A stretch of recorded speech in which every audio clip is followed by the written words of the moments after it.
dis, je viens partager une vidéo ensemble avec nous. Avant même de partager une vidéo ensemble avec nous, pas oublier abonner sur la chaîne YouTube là. Pas oublier partager la vidéo. Pas oublier quitter commentaire nous, tout ça. Donc ça veut dire commentaire nous vraiment important pour moi.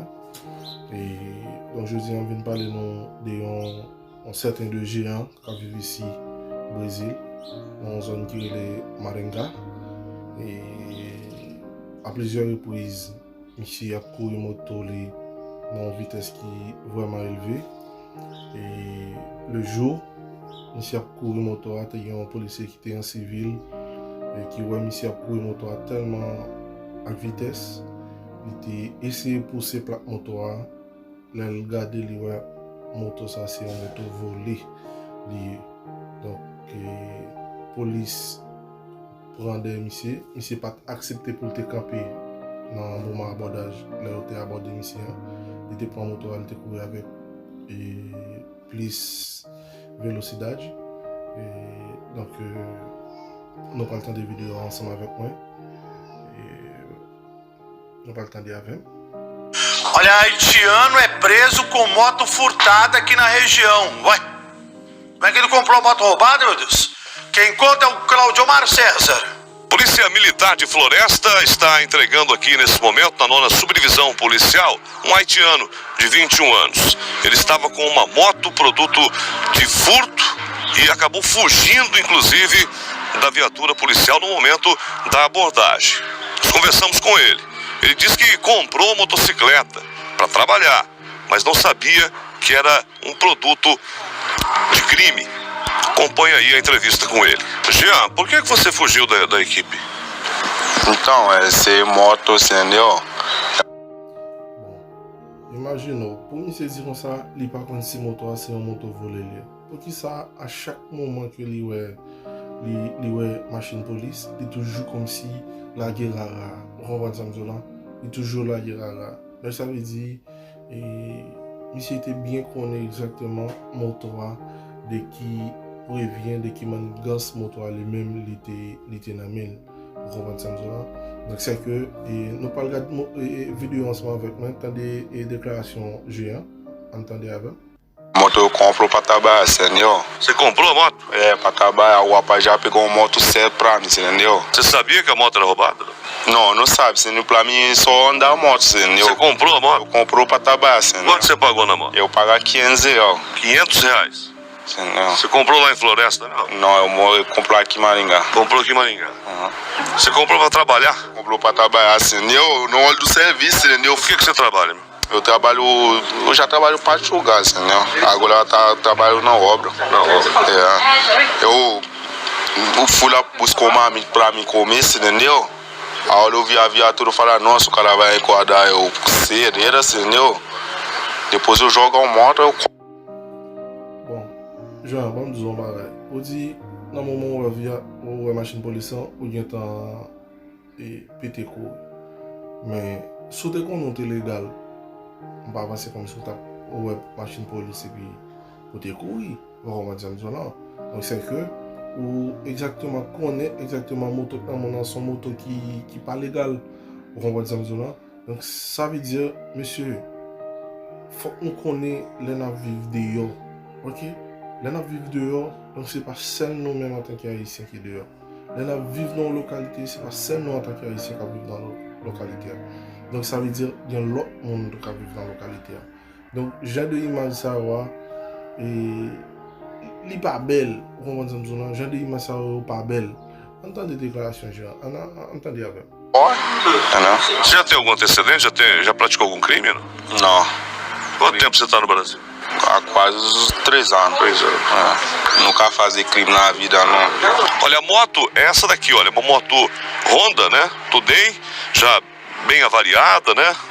Com várias avarias aqui, mas estava sendo usado lá em Floresta. Agora, sargento, ele não obedeceu a ordem de parada e houve ali uma fuga, né? Então, ele foi funcionado por um policial que estava paisano. Se bien regarder dans la vidéo là, dans le moment quand tu m'as parlé là, dans le ça là, ouais côté que policier même a couru derrière monsieur. Ça veut dire là yo klaxonné monsieur pour monsieur camper, c'est là ça monsieur pour une motocyclette puis raide. Vous comprenez ça là? Donc ça veut dire Jean de bagaille savoir faut monsieur lui-même à propre conscience le connaît moto c'est un moto qui c'est un moto volé. OK?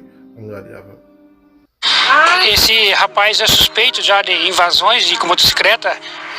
Várias vezes vê viaturas saem em alta velocidade pela cidade, colocando em risco a vida terceira, e ele foi puxar a placa. Quando ele puxou a placa, deu o veículo furtado. Foi acionado nós de imediato e conseguimos avistar a moto e fizemos um acompanhamento tático. Ao que ele avistou a viatura, saiu em alta velocidade, não obedecendo a ordem de preferenciais, sendo utilizado no caso giroflex e sirene. Aí o mesmo veio a se perder na próxima Avenida Getúlio Vargas, colidindo com o meio-fio e saindo correndo em cima, dentro da plantação de trigo. A Polícia Militar foi feito o cerco com a viatura conseguiu acompanhar ele dentro do plantio de trigo e abordá-lo. Ele já tinha fugido outras vezes ali, né? Sim, ele já outras vezes já tem fuga dele com motocicleta. Sempre quando ele vê a viatura em motocicleta, ele comete fuga. E nessas fugas ele pode até colocar em risco a vida de outras pessoas, né? Sim, até a polícia tenta abordar por motivo seguinte, já na primeira vez que ele coloca a vida do pessoal de floresta, da comunidade. A polícia dit c'est pas la première fois que la police li toujours pris moto dans vitesse qui est élevée. C'est que monsieur, moi-même ça me décapote comme conseil pour nous. Et si par exemple on va acheter une moto, on va acheter une machine, et premier bagage pour demander document machine ou bien demander document moto. Si on va abandonner, il y a un bagage qui est plus facile pour nous faire. Le bagage qui est plus facile nous capable de faire, nous mettre seulement prendre plaque moto ou bien prendre plaque machine à la veille des trains, d'arriver dans des trains ensemble avec lui, on fait pour pousser plaque machine ou bien plaque moto pour nous, et puis pour que nous connaissions est-ce que moto ça c'est une moto qui c'est une moto volée ou du moins est-ce que machine ça c'est une machine qui c'est une machine volée. Donc ça veut dire les affaires bagaille comme ça, au moins il pas bon pour nous et dans la communauté.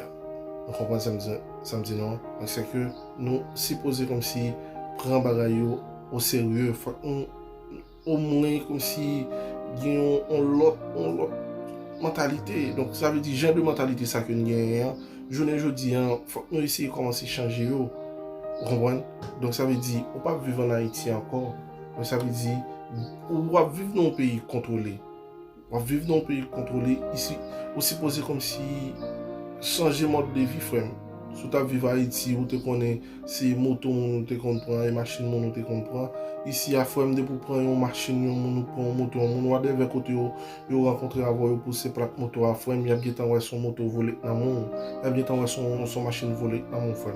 Donc ça veut dire, partager vidéo ça avec nous et moi pour nous partager vidéo avec les amis nous et like vidéo et puis abonner sur la chaîne YouTube moyen et pour nous capable de toute vidéo m'a plagué pour nous pas perdre une vidéo qui m'a plagué.